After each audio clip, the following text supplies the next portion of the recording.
떳떳하게 살고 싶어입니다. 자, 이 내용은 뭐 조금만 뒤에 더 알아보기로 하고 어제 말이죠. 이 집행유예 기간 중에 또다시 마약을 투약한 혐의를 받는 황하나 씨 재판이 있었습니다. 자, 혐의부터 일단 짚어보고 가죠. 네, 우선 마약 투약 혐의와 절도 혐의 두 가지 혐의를 받고 있습니다. 그 마약 투약은 마약류 중에서 필로폰입니다. 필로폰을 지난해 하반기 동안 남편 그리고 지인 2명과 함께 투약한 혐의고요. 절도는 지인의 명품 의류와 같은 명품 물건을 500만 원어치를 훔쳐간 혐의를 받고 있습니다.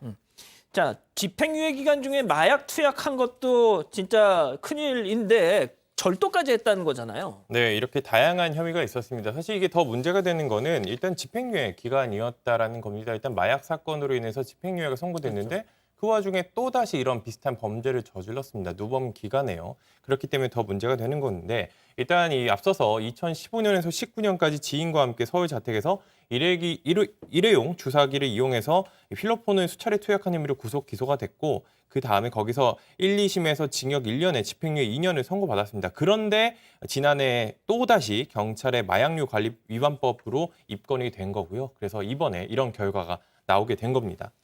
자, 뭐 황하나 씨 하면 뭐 항상 이제 앞에 붙던 수식어가 남양유업 창업주의 외손녀 뭐 이런 거였지 않습니까? 뭐 그런 일들이 계속 되풀이 되다 보니까 뭐 남양유업 오너 일가가 최근에 그래서 뭐 회사를 아예 팔아버렸잖아요. 자, 그런데 뭐가 됐든 이런 집행유예 선처를 받았는데 이런 범행을 저질렀다. 이런 점이 어제 재판에서도 검찰이 좀 지적을 했더라고요, 변호사님. 그러니까 사실 이 집행유예 선고를 왜 할까요? 실형을 선고 안 하고.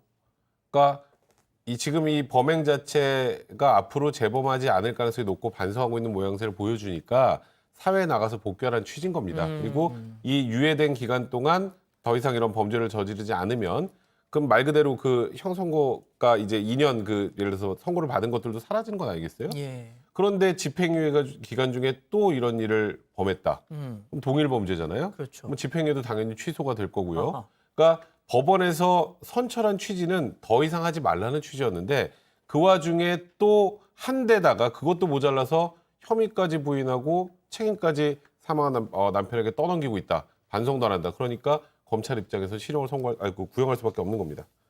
자, 그런데 최후 진술에서 뭐 펑펑 울었다면서요? 네, 울면서 좀 알리고 싶은 말이 있었는지 예. 마지막 말을 남겼는데요. 억울한 부분이 있는 것은 사실이다. 그렇지만 미안하다고 했어요. 조금 더 누구한테요? 설명드리겠습니다. 남편과 지인에게 미안하다는 내용인데요. 일단 억울한 부분이 있는 것이 사실이지만 진심으로 죄송하다고 말했습니다. 그러면서 지인과 가족들에게 좀 진심으로 안타깝고 보고 싶다. 특히 한때 진심으로 사랑한 남편에 대해서도 좀 보고 싶다. 이렇게 언급했습니다. 근데 또 뭐 일부 혐의를 부인한 부분도 있었네요. 네, 맞습니다. 이 변호사가 이제 여러 가지 혐의를 부인했는데 일단 절도죄에 대해서는 실제로 그 지인이 피해자가 소지하고 있었던 게 맞는지조차 증명이 안 됐는데 이런 혐의를 적용하는 게 좀 맞지 않다. 그러면서 일부 혐의에 대해서 무죄를 주장하기도 했고요. 그리고 다른 마약류 관련 혐의에 대해서도 일단 이 자극적인 보도가 이뤄지면서 이게 뭔가 침소봉대된 실제 사실보다는 더 커지게 보인 측면이 있다라고 이야기를 했습니다. 이 마약 투약 혐의가 합리적 의심이 배제될 정도로 증명되지도 않았고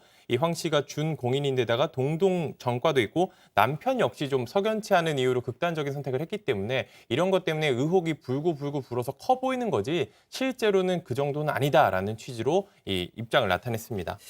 그 다음 주 금요일에 선고 공판이 있다고 하는데 변호사님은 어떻게 전망하십니까? 일단은 뭐 검찰이 혐의 입증에 성공을 했고 재판부에서 혐의를 인정한다면 이건 거의 100% 실형이 나올 수밖에 없는 그런 사안입니다. 그래서 일단 지금 혐의 일부를 지금 부인하고 있는 상황이기 때문에 그에 대해서 법원의 판단만 지켜보면 될 텐데 혐의가 인정된다면 오늘 뭐 징역형 구형에 5열까지 했다고 하더라도 실형을 펴기는 어려울 것 같습니다. 알겠습니다. 자, 오늘 인물 이렇게 정리하고요.